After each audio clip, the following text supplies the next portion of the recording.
श्री स्वामी समर्थ। आज आपण बनवणार आहोत कांदा भजी। कांदा भजी बनवण्यासाठी सर्वप्रथम आपण घेतलो आहोत कांदे। कांदे हे आपण एकदम बारीक बारीक चिरून घेणार आहोत। एकदम बारीक चिरलेला कांदा हे आपण एका पातेल्यात काढून घेत आहोत। यात आपण बेसन टाकणार आहोत। त्यात आपण बेसन टाकणार आहोत। बेसन हे थोडंसं टाकलं तर कुरकुरीत होतं।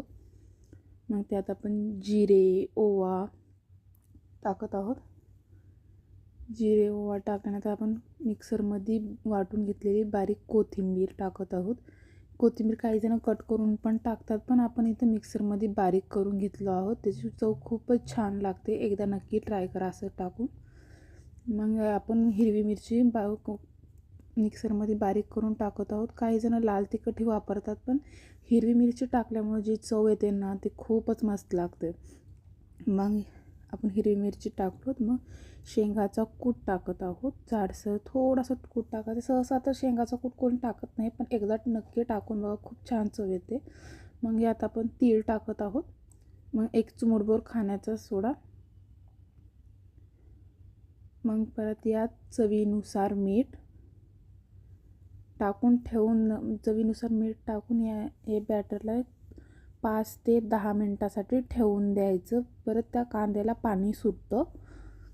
मग एक कढई घ्यायचं। कढईमध्ये तेल गरम करण्यासाठी ठेवायचं। गरम केलेल्या तेलामध्ये भजी सोडायची। गरम झाल्यावरच सोडायची भजी, नाही तर आत तळलं जात नाही व्यवस्थित। आणि मीडियम फ्लेमवर हे आपण छान अशी भजी तळून घेत आहोत। एकदम कुरकुरीत अशी भजी तयार होत आहे आपली। लहानांपासून मोठ्यांपर्यंत सर्वांना आवडणारी ही रेसिपी भजी आहे। खूप छान लागते खाण्यास। गरमागरम पावसाळ्यात तर खूप छान लागते। नक्की एकदा ट्राय करा। अशा पद्धतीने बनवून पहा, खूप छान लागते खायला।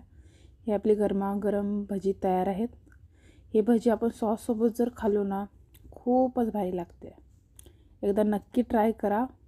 आपल्या चॅनलला लाईक करा, शेअर करा, सबस्क्राईब करा।